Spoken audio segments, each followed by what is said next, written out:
नमस्कार, आप देख रहे हैं डेली डायरी न्यूज। मैं हूं आपके साथ खुशबू झा। आज हम मौजूद हैं ग्रेटर नोएडा के द ब्लेस्ड वन सेंटर में और हमारे साथ बातचीत करने के लिए खास गेस्ट द ब्लेस्ड वन के founder and CEO Amitesh Priyadarshi मौजूद है। आइए उनसे बात करते हैं और जानते हैं द ब्लेस्ड वन के बारे में। सर नमस्कार। नमस्कार मैम, बहुत बहुत धन्यवाद। Thanks for again giving the intro about me. CEO जो आप बोलते हैं ना, उससे बेटर मेरे को फाउंडर लगता है। फाउंडर जो है ना, वो कोर वैल्यूज लेके आते हैं। थैंक्स फॉर एडिंग मी और considering me as CEO as well. तो सबको पता है क्या कि अगर नहीं भी पता है तो बता दे रहे हैं कि ब्लेस्ड वन जो ग्रेटर नोएडा ब्रांच है, हमारा 8वां ब्रांच है, जो अभी 2 महीने पहले स्टार्ट हुआ है। ब्लेस्ड वंस का अप्रोच जो है ना कम्प्लीटली डिफरेंट है। It's not traditional one on one intervention. जो इंटरनेशनली प्रूवन अप्रोच है वही लेके आए हैं, जिससे बहुत सारे बच्चों को बेनिफिट मिला। अभी तक 500 से ज़्यादा बच्चे बेनिफिट होके हमारे यहाँ रह चुके हैं। अभी करंट स्ट्रेंथ पूछे तो 300 के आसपास है। तो अगर आपके बच्चे को कोई भी स्पेशल नीड्स कंडीशन है, चाहे ऑटिज्म रहे, एडीएचडी रहे, डाउन सिंड्रोम रहे, सेरेब्रल पाल्सी रहे, जीडी रहे, आप एक बार टाइम निकाल के बस आके हम लोग से बात कीजिए। हम लोग गाइड करने के लिए अवेलेबल हैं without any cost. So consultation and visiting charges absolutely zero. We just need to meet parents और उनके प्रॉब्लम्स को अंडरस्टैंड करके उनको सॉल्यूशन प्रोवाइड करने का कोशिश करते हैं। सर, हमने हाल ही फिलहाल में सुना है कि द ब्लेस्ड वन ने सेफ स्कैन करके बच्चों की सेफ्टी के लिए लॉन्च किया है। क्या लगता है कि ये जो आपने सेफ स्कैन लॉन्च किया है, ये बच्चों की सेफ्टी को और खासकर पेरेंट्स के लिए कितना बेनिफिट है? देखिए, ये सही में बेनिफिट होने वाला है, क्योंकि मेरा खुद का भी एक्सपीरियंस और बहुत सारे पेरेंट्स ऐसे हैं और बच्चे, जैसे हम लोग का जो सोशल मीडिया और इसका ग्रुप है, व्हाट्सएप का ग्रुप, उसे बहुत बार नोटिफिकेशन आ रहा था कि मेरा बच्चा नहीं मिल रहा है या किसी का बच्चा गुम हो गया। If anyone has found it, just let us know.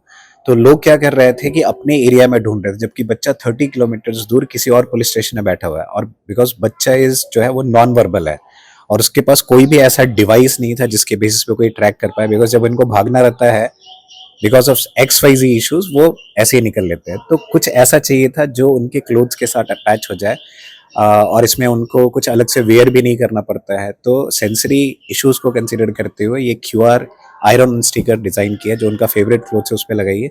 तो इस सारी सिनारियो में जहाँ पे पुलिस वाले भी परेशान है कि बच्चा बोल नहीं रहा है, कौन है बच्चा, कहाँ से है, तो जस्ट अ सिंपल स्कैन, उसके लिए कोई ऐप भी नहीं चाहिए। 3 इवेंट्स ट्रिगर होते हैं। आपको SOS के लिए नंबर मिल जाता है जिसपे आप कॉल कर सकते हो। बच्चे का नाम, उसके कंडीशंस आप खुद से कस्टमाइज कर सकते हो कि बच्चा नॉन वर्बल है या बच्चे को ऑटिज्म है, ADHD है, call my parents.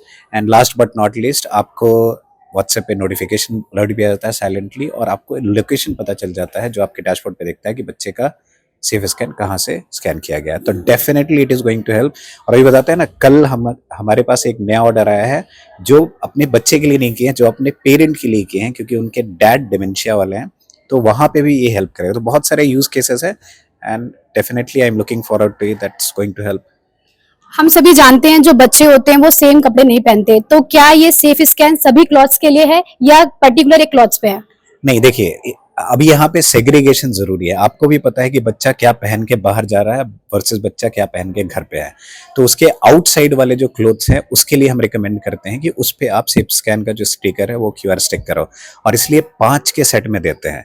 Means when you are ordering you will get 5, और जो आप उसके 5 क्लोथ्स पे कर सकते हो। इफ यू नीड मोर, 5 फिर से ऑर्डर कर दो, 5 फिर से, तो 5-5 के सेट में है। तो ये आपको डिसाइड करना है, क्योंकि एज अ पेरेंट मेरे को ही पता है मेरी बेटी बाहर जा रही है तो ये यही सारे क्लोथ्स पहन के जाएगी। Best example is school uniform. बच्चे भागेंगे तो स्कूल से घर के दौरान या जब भी बाहर लेके जा रहे हो तो यू हैव टू आइडेंटिफाई कि कौन से क्लोथ पे करना है। तो पेरेंट्स का चॉइस है, जितना चाहे वो उतना स्टिकर्स ऑर्डर कर सकते हैं। जैसे कि हम सभी जानते हैं कि जो बच्चे होते हैं और या उनके पेरेंट्स होते हैं, उनको सबको ये स्कैन करना नहीं आता, तो ऐसे में कोई और भी विकल्प है या सिर्फ एक ही विकल्प है? देखिए, आज के डेट में QR कोड स्कैन जो है ना बहुत कॉमन है। चाहे आप पेटीएम करो, चाहे फोन पे करो, चाहे आप बहुत सारे एडवर्टीजमेंट भी देखते हो वहां पे क्यों, तो almost most the people are aware. और इसमें करना कुछ नहीं रहता है, सिर्फ अपना कैमरा ओपन करो, जैसे स्कैन करोगे वो लिंक आता है, क्लिक कर दो, दैट्स इट। तो अगर मेरे से पूछा है तो रूरल एरिया जो है वहां भी डिजिटल पेमेंट का ट्रेंड चल रहा है। तो ऑलमोस्ट मेरे जान पहचान में जितने भी हैं सबको स्कैन करना तो आता है। हाँ, किसी किसी केस में अगर 5 लोग वहां पे है, 2 को नहीं भी आ रहा है, तो 3 लोग को पता है क्या करना है। ठीक है, और क्लियर लिखा हुआ है scan me if you find me alone. Sir, क्या लगता है, जैसे अगर मैं पेरेंट्स की बात करूं और आपके माइंड में एक ऐसे आइडिया, क्योंकि हम सभी जानते हैं कि जो आपकी बेटी है वो 13 इयर्स की है और वो भी ऑटिस्टिक, आप एक पेरेंट्स है, तो क्या लगता है कि सेफ स्कैन आने से एज अ पेरेंट, क्योंकि आप खुद भी एक पेरेंट है, तो एज अ पेरेंट और पेरेंट्स को सोचकर क्या आपके माइंड में ऐसा है कि आपने इसको लॉन्च कर दिया? देखिए मेरी बेटी जो है ना थोड़ी सी शैतान है, उसको परेशान करना आता है अच्छे से। तो वो कभी भी बाहर जाएगी ना और देखती है कि if we are getting irritated, if she is running here and there, वो भाग रही ना हाथ छुड़ा के, तो उसको वो एक प्लेजर फील होता है और एक्साइटमेंट जो है ना ट्रिगर होता है।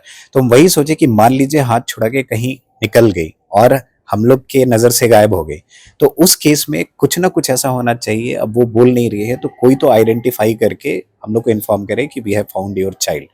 तो वो पहला था, और बहुत सारे यूज केसेस आपको अभी भी मिलेंगे, केस स्टडीज जो पेरेंट्स पास्ट में एक्सपीरियंस किए हुए हैं। तो जब हम लोग लॉन्च किए थे, बहुत सारे पेरेंट्स का है कि थॉटफुल प्रोसेस और बहुत जरूरी है, एटलीस्ट थोड़ा बहुत ये तो रहेगा। चलिए 100% नो सॉल्यूशन इज परफेक्ट। अब अगर आप ट्रैकर्स को भी पकड़िएगा, तो मान लीजिए अगर बच्चा किसी गलत इंटेंशन वालों के हाथ में पड़ता है, तो वो आपके बच्चे का बैग और ट्रैकर साथ में तो लेके जाएगा नहीं, तो वो तो छोड़ के ही जाएगा। तो उस केस में कि जो रेयरेस्ट सिनेरियो है उसके लिए तो कुछ भी फुल प्रूफ नहीं है, but we are trying to prevent कि at least in such scenario where child is not able to speak anything, वहां पे लोगों को पता चले और इन्फॉर्म करें। और ऑब्वियसली बात है, ये मेरी बेटी से ही है, मेरी बेटी का और भी बहुत सारे बच्चे हैं, उनको देखने के बाद हम ये इम्प्लीमेंट किए हैं। जैसे कि हम सभी जानते हैं, जब लोग प्रॉब्लम में होते हैं तो वो कुछ सोच नहीं पाते हैं, कुछ कर नहीं पाते हैं, लेकिन आपने प्रॉब्लम को ही अपॉर्चुनिटी में बदल दिया। मतलब आपने और अदर पेरेंट्स को उनके लिए अच्छी चीजें करके द ब्लेस्ड वन के सेंटर खोल के और भी उनको बहुत राहत दी है। तो आपको ये आइडिया कहाँ से आया, और सबसे मेन बात कि आपके जो अप्स एंड डाउन रहे हैं आपकी जर्नी में, थोड़ा सा उसके बारे में बताइए। देखिए जो स्पेशल नीड्स पेरेंट होते हैं ना, वो बहुत हद तक डिपेंडेंट रहते हैं, चाहे थेरेपिस्ट पे रहे, चाहे डॉक्टर्स पे रहे, चाहे केयर गिवर पे रहे, चाहे सोसाइटी पे रहे। ये जो डिपेंडेंसी वर्ड है ना, उसको चेंज करने के लिए हम सोचे कि why can't be start things independently. अगर मेरे को इस सेंटर उस सेंटर भागना ही है, तो इससे better let's build something for my daughter, कम से कम वहां से तो उसका एडवांटेज मिले। तो इसलिए इंडिपेंडेंट सॉल्यूशन लेने के लिए सबसे पहले ब्लेस्ड वन स्टार्ट किए। सेम गोज टू अदर जो भी इनिशिएटिव है, चाहे कोएबल्स का रहे, तो I don't want to be dependent on anyone else. If I have skills, if I have time, if I can think and build on any ideas, I can implement it. हमको किसी को जाके नहीं बोलना है भाई यार तुम कर दोगे, इसमें तो पूरा अभी देखिए एज अ पेरेंट लोग को भी रहता है कि थेरेपी सेंटर जा रहे हैं, they completely rely on the therapist कि therapist is going to make sure the child is getting improve over period of time. उनका काम है करना, बट उनका कंट्रीब्यूशन सिर्फ 20% रहेगा, 80% तो एज अ पेरेंट आपको ही करना है। तो वही चीज की है। तो हमारे यहाँ तो होलिस्टिक डेवलपमेंट, जो कोई होम बेस्ड प्लान नहीं देता है, we prefer home based plan. हम ट्रेन करते हैं पेरेंट्स को, केयर गिवर्स को, ताकि जहाँ कहीं भी रहे वो अपने बच्चों को हेल्प कर सके। तो it's all about getting an idea and than thinking कि कौन इम्प्लीमेंट करेगा।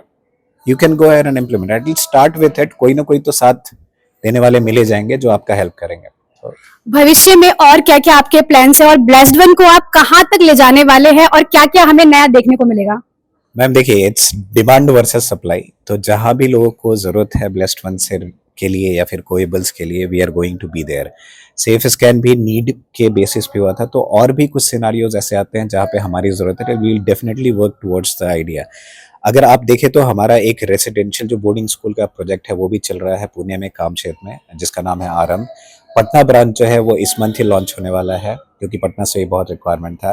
तो आगे बहुत सारे प्लान्स है। मेनली ये है कि ये जो कंसेप्ट है हमारा everything under one roof, right from therapies to special education, वो कहीं नहीं है, और that too at very reasonable cost. लोग को लगता है क्या कि ये जो है ना ब्लेस्ड वंस के चार्जेस इतने कम है, स्पेशली मेट्रोपॉलिटन सिटीज में देखिए, उनको लगता है कि चार्जेस इतने कम है तो ये डे केयर टाइप्स होगा। But the reality is if you come to us, you will see कि हमारे यहाँ सारे के सारे थेरेपिस्ट वेल सर्टिफाइड है, उनका पूरा क्वालिफिकेशन आपको दिखेगा, and they are working holistic development of the child rather than silos में, जहाँ पे ऑक्यूपेशनल थेरेपिस्ट ब्लेम कर रहा है बिहेवियरल थेरेपिस्ट को, यार तुम्हारी वजह से बच्चा इंप्रूव नहीं हो रहा है, बीटी स्पीच थेरेपिस्ट को बोल रहे हैं। तो ये सारी सिनारियो हो, इसी को कवर करने के लिए हम टीम बिल्ड किए हैं। So entire team has to work holistically towards the development of the child.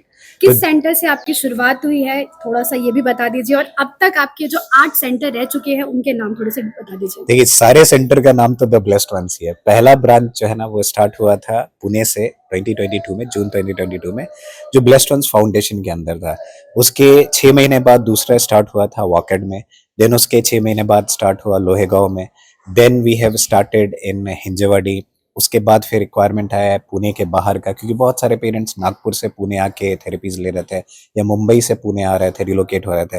Then we have started in Nagpur, then we have started in Wanowrie, and finally then we have started in Navi Mumbai, Kharghar. वहां से भी बहुत inquiries थी.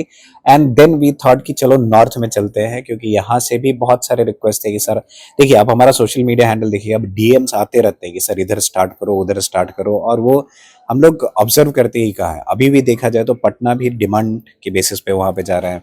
इसके अलावा देखा जाए तो हैदराबाद से आया है, चेन्नई से आया है, बेंगलुरु से आया है, सूरत से आया है. तो विल सी, इंदौर भी है एक, तो विल सी की व्हाट फिजिबिलिटी. और क्योंकि हम लोग को सारा स्टडी भी करना पड़ता है, क्योंकि जब आप इतने ऑप्टिमल कॉस्ट पे रन कर रहे हो, you have to make sure कि इतने बच्चे हो जाए कि हर एक ब्रांच सेल्फ सस्टेन हो जाए. Thank you so much sir, हमसे बात करने के लिए और अपनी जर्नी के बारे में और द ब्लेस्ड वन के बारे में हमसे बात करने के लिए. Wish you all the very best and thank you so much. तो ये थी हमारी खास बातचीत अमितेश प्रियदर्शी के साथ, द ब्लेस्ड वन के फाउंडर हैं. बाकी खबरों के लिए देखते रहिए डेली डायरी न्यूज.